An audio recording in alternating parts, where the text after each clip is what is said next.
Bonjour, nous sommes le vendredi 12 avril 2024 et nous allons parler de la consommation frénétique de pétrole qui devrait atteindre un pic en 2024, selon certains. Aïe, le monde va consommer de moins en moins de pétrole, après un pic de la demande en 2024. Malgré une année record pour la demande mondiale de pétrole en 2024, le monde devrait consommer de moins en moins d'or noir ces prochaines années, estime l'Agence internationale de l'énergie, AIE, dans son rapport mensuel publié ce vendredi. C'est surtout aussi que les membres de l'OPEP ont décidé de réduire partiellement leur production de pétrole pour maintenir des cours élevés. Et donc, dit cours élevés, dit ralentissement de l'économie. Parce que l'économie fonctionne avec du pétrole bon marché. Par exemple, c'était en février courant, non, début mars, fin février, début mars, l'OPEP prolonge ses réductions de production de brut. Et à l'époque, le Brent était à 83 $ le baril, et actuellement, il est à 90-91.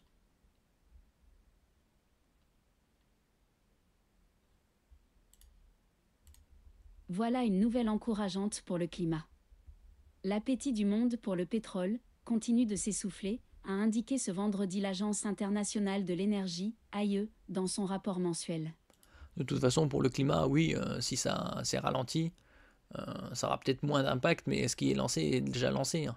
C'est comme une voiture qui roule à 100 km/h, on peut freiner à fond, elle ne va pas s'arrêter immédiatement. C'est pareil pour l'impact sur l'environnement.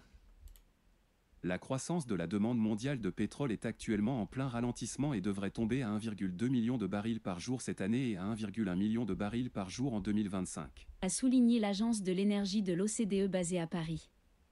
Le rebond post-Covid étant désormais largement achevé, et les gains d'efficacité des véhicules ainsi que l'expansion du parc de voitures électriques agissant comme des freins supplémentaires à la demande de pétrole, la croissance en 2024 et 2025 ralentit, a ajouté l'agence.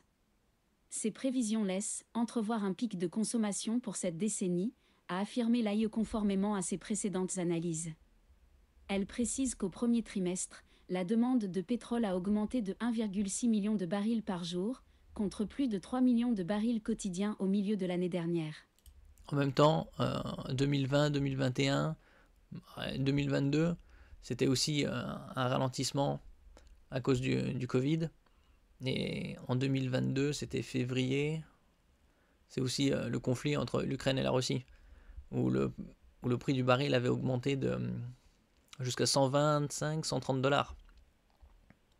Et donc on avait un prix à la pompe dans certaines régions à 2,10 €, 2,30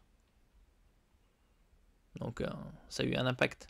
Et une fois que le prix du pétrole s'est résorbé, l'économie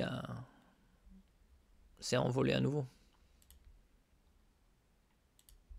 Reste que, malgré une décélération en vue, le niveau de croissance de la demande de pétrole reste toutefois largement conforme à la tendance pré-Covid, même si les prévisions de croissance économique mondiale pour cette année sont modérées et que le déploiement des technologies énergétiques propres s'intensifie, a commenté l'AIE.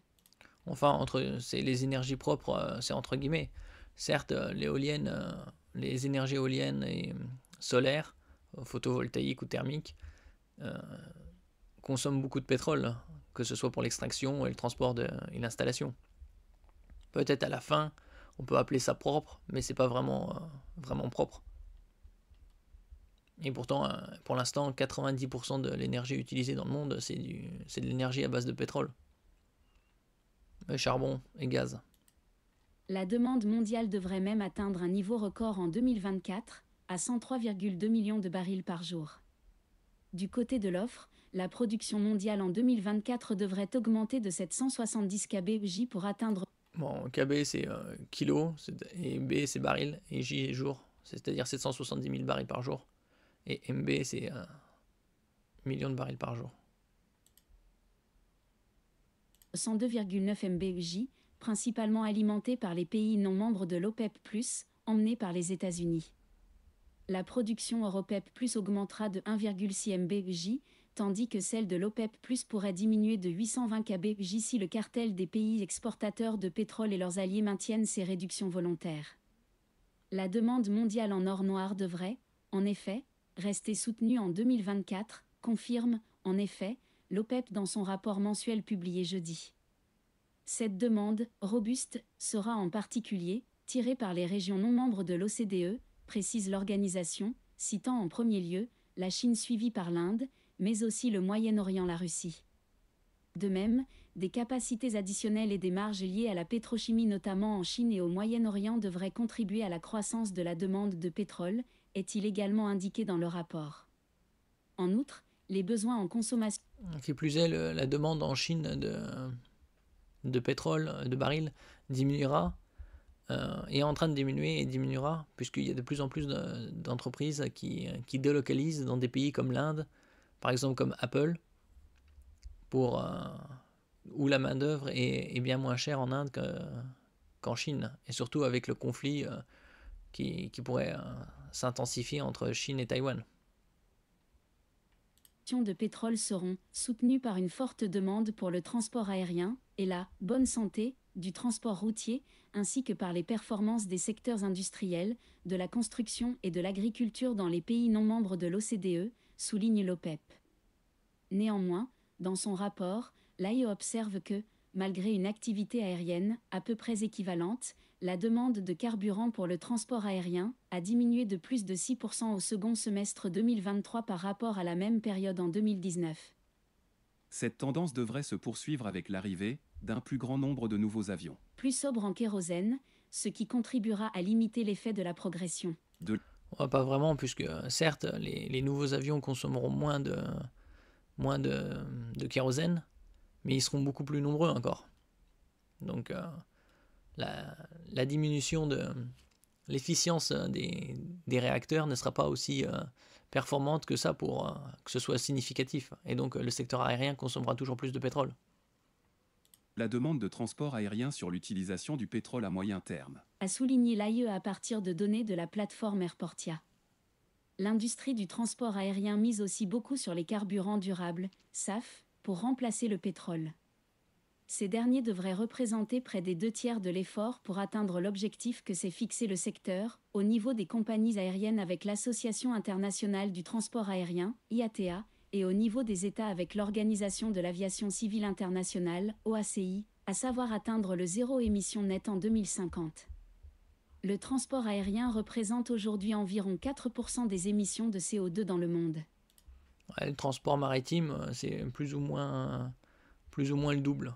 Le transport, surtout avec les super conteneurs. C'était...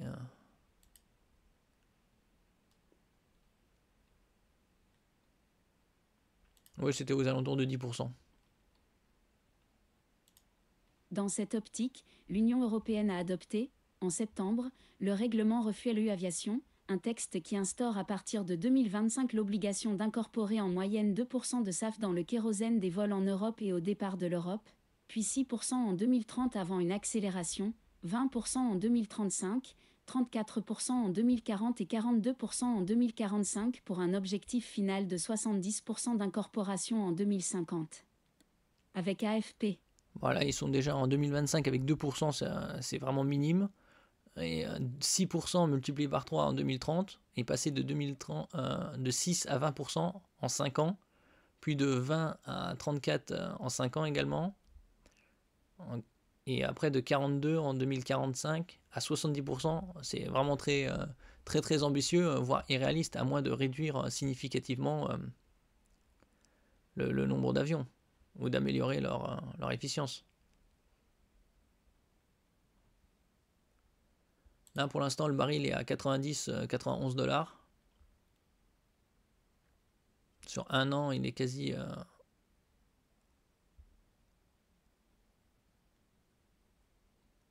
aussi cher qu'en septembre, en rentrée 2023. Et le WTI, celui-là du Texas, est à peu près aux alentours de... En général, 5% moins onéreux que le Brent. Et donc l'OPEP a intérêt à ce que le baril soit assez élevé pour avoir plus de revenus. Et donc ce pic de 104 millions sera compensé par les États-Unis avec leur gaz de schiste. On verra si par la suite, là ils annoncent 104,5 millions de barils par jour en 2024, et que ce serait un pic selon certains, et d'autres que ça monterait vers 106,3 en 2025, 102, après 102,2 en 2023. Et donc que le pic pétrolier, tout confondu, serait atteint d'ici 2030, et qu'après ça descendra, ça ne fera que descendre.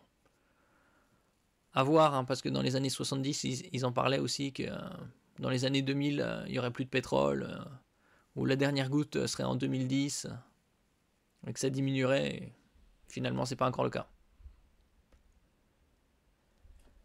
Merci pour votre écoute. N'oubliez pas de mettre un j'aime, un commentaire, de partager et de vous abonner à la chaîne. À la prochaine fois.